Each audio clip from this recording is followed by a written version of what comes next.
Hello,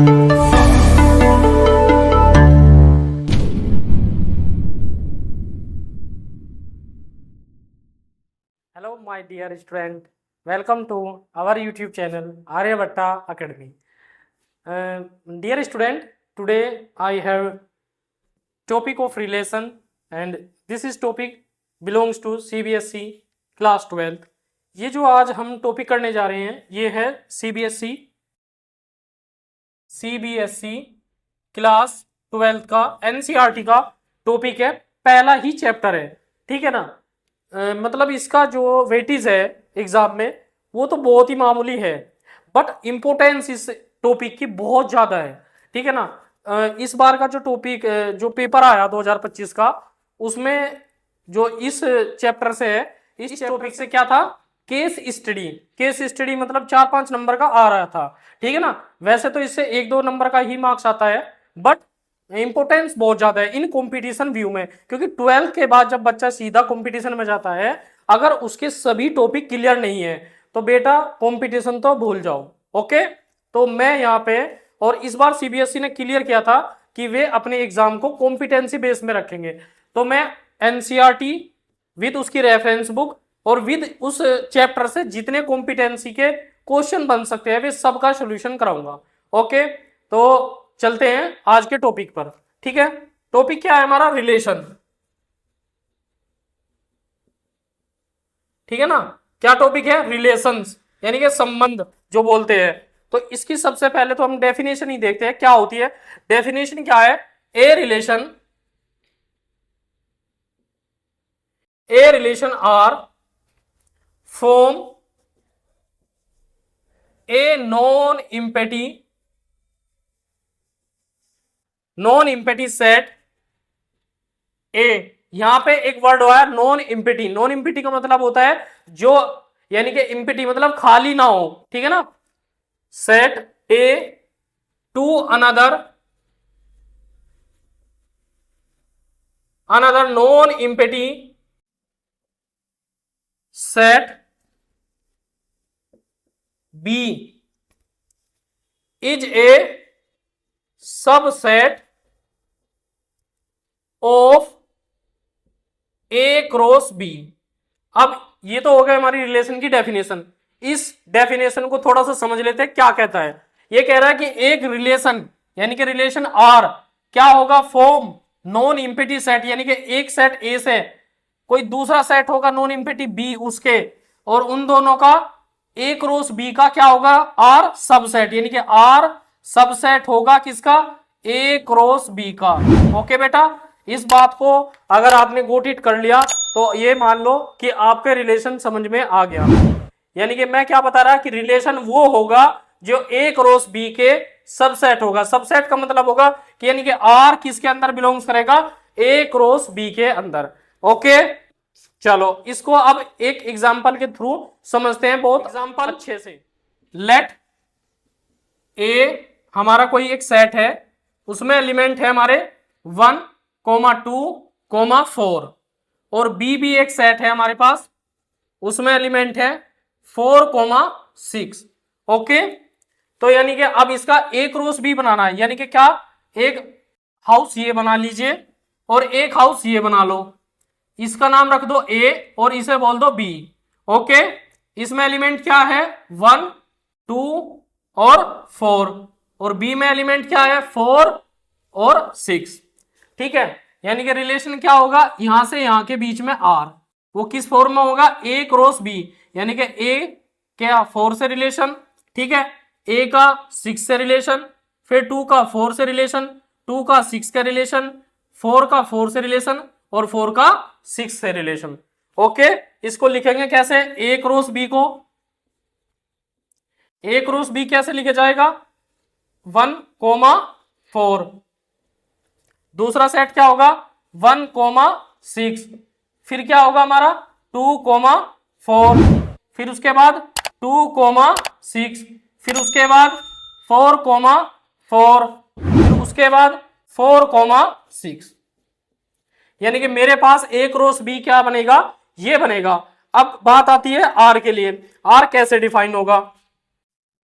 अब are अगर मैं दिखा दूं, आर इज इक्वल टू, ये हमें एग्जाम में मिलता है कि आर ये है 1x4, 1x6, 2x4 सॉरी 2,6 और 4,6, ये हमारे पास एक रिलेशन लिखा हुआ है। सबसे फर्स्ट ऑफ ऑल इसे मैं रिलेशन कब कहूंगा, अगर ये किसके अंदर है, ए क्रॉस बी के अंदर। तो देखो इसके सारे एलिमेंट किसके अंदर है, ए क्रॉस बी के अंदर है। ओके, अब अगर इस रिलेशन का मुझे नाम रखना हो तो मैं इस रिलेशन का क्या नाम रखूंगा बेटा, ये रिलेशन है आर इज रिलेशन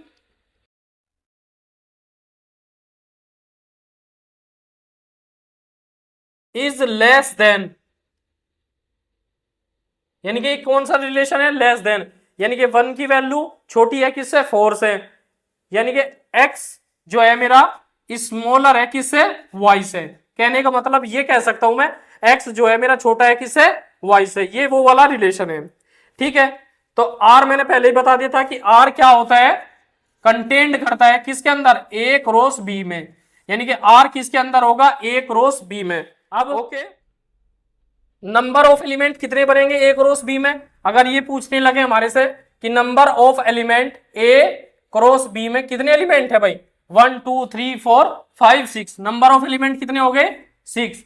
यानी कि इसका कैलकुलेशन कैसा कर सकते हो, सेट ए में कितने एलिमेंट है, 3, सेट बी में कितने एलिमेंट है, 2, तो इन दोनों की अगर मैं क्रॉस कर दूंगा तो नंबर ऑफ एलिमेंट निकल के आ जाएंगे मेरे किसके, ए क्रॉस बी के। Okay, you got it, okay. चलो अब चलते हैं नेक्स्ट एग्जांपल पे, जहां पे हम बताएंगे कि रिलेशन कब हमारा रिलेशन नहीं होगा। एग्जांपल क्या है हमारा, एग्जांपल नंबर 2। इसका इंट्रोडक्शन करने के बाद बेटा ये मत सोचना कि मैं बुक नहीं कराऊंगा, बुक के सारे जो एक्सरसाइज के क्वेश्चन है उनका सबका सोल्यूशन होगा, बट पहले सोल्यूशन कराने से पहले बच्चों को पता भी तो होना चाहिए कि ये टॉपिक हम जो पढ़ रहे हैं इसमें वर्क कैसा होगा। ओके ना, उससे पहले का ही एक्सप्लेनेशन मैं कर रहा हूं। इससे जो नेक्स्ट वीडियो आएगी उसमें मैं आपको टाइप ऑफ रिलेशन पढ़ाऊंगा, ये सब टॉपिक खत्म होने के बाद उसके बाद एक्सरसाइज कराऊंगा। ओके, चलो ये एग्जांपल देखो, let A is equal to 1 2 3 है हमारे पास, b इज इक्वल टू 2 3 5 और 7 है। ठीक है जी, और इसने लेट हमें r दे दिया एक ऐसा, r इज इक्वल टू 2,3 3,5 और 5,7। तो इसने पूछा क्या ये r एक रिलेशन है या नहीं, ये रिलेशन एग्जिस्ट भी करता है या नहीं। तो वो कैसे बताऊंगा मैं, अगर r का कोई भी एलिमेंट किस में बिलोंग्स ना करे, ए क्रॉस बी में, ठीक है, तो ये r क्या होगा, मेरा रिलेशन नहीं होगा। अब देखो ए क्रॉस बी होता है, ए क्रॉस बी से यहां से ही देखो हमारा क्या होगा, 3 5 भी आएगा, 5 7 नहीं आने का, 5 7 कहां पे, यहां पे। तो यानी कि मैं लिख सकता हूं 5,7 डज नॉट बिलोंग्स टू, किस में नहीं होगा हमारा, ए क्रॉस बी में, तो hence R is not a relation. ठीक है ना, R is not a relation. देखते हैं हम क्या, okay, total number of relation. ठीक है ना, नेक्स्ट हेडिंग है हमारी टोटल नंबर ऑफ रिलेशन। ठीक है ना, टोटल नंबर ऑफ रिलेशन कैसे फाइंड करेंगे, इसकी डेफिनेशन है let A and B be two non empty finite set having P and Q element. यानी कि हमारे पास ये डेफिनेशन क्या करी कि दो मेरे पास क्या है, नॉन इम्पेटी फाइनाइट सेट है जिसमें एक में एलिमेंट P है और एक में एलिमेंट कितने हैं, Q है। That means number of element A is equal to क्या है हमारा P और number of element of B is equal to है मेरा Q। ठीक है, तो यहां पे मैं क्या लिख सकता हूं, total number of element, total number of element कितने हो गए भाई, ए क्रॉस बी में P Q, ये हो गए हमारे total number of element. Okay, यहां तक नोट डाउन हो गया। अब देखते हैं टोटल नंबर ऑफ सबसेट, फिर उसके बाद आ जाएंगे टोटल नंबर ऑफ रिलेशन पे। ठीक है, total number of subset. Total number of subset अगर एक एलिमेंट है, अगर उस एलिमेंट एक सेट है, सॉरी एक सेट में मान लो n एलिमेंट है, तो टोटल नंबर ऑफ सबसेट कितने होते हैं 2 की पावर n। अब यहां पे हमारे पास टोटल नंबर ऑफ एलिमेंट कितने हैं p q। अब p q में टोटल नंबर ऑफ सबसेट कितने हो गए 2 की पावर p q। ठीक है ना, टोटल नंबर ऑफ सबसेट कितने हो गए 2 की पावर p q, क्योंकि यहां पे कितने सेट है मेरे पास 2 सेट है और उन दोनों सेटों की क्या हो रही है प्रोडक्ट। तो टोटल नंबर ऑफ सबसेट क्या बनेंगे 2 की पावर p q। ठीक है जी, अब जितने सबसेट बनते हैं बेटा उतने ही क्या होते हैं रिलेशन। रिलेशन ओके, इस बात को नोट डाउन कर लो, जितने भी नंबर यानी कि टोटल नंबर ऑफ सबसेट वो क्या होता है, वो इक्वल होता है टोटल नंबर ऑफ रिलेशन। तो यहां पे लिख सकता हूं मैं total number of relation is equal to 2 की पावर पी क्यू। यहाँ पे आपको एक नोट डालना है NOTE नोट, यानी कि इंपॉर्टेंट बात है। ठीक है ना जी, सबसे पहले इम्पिटी रिलेशन, इम्पिटी रिलेशन वो क्या होता है मेरा फाई, उसे फाई से डिनोट करते हैं। एंड यूनिवर्सल रिलेशन,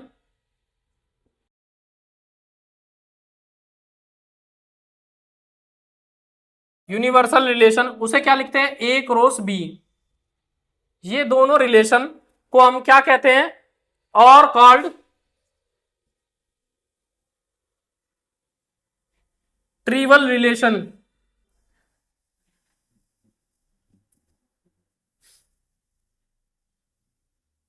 इन दोनों रिलेशनों को क्या कहते हैं और called trivial relation. Okay, and any other relation, and any other relation is called a non trivial relation।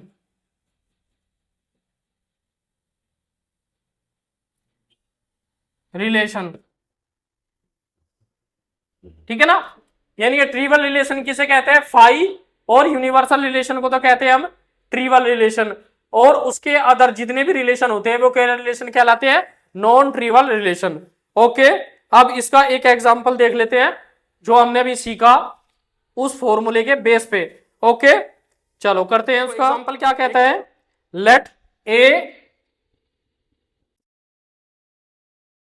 Is equal to है हमारे पास 1,2 और b इज इक्वल टू है मेरे पास 3,4,5।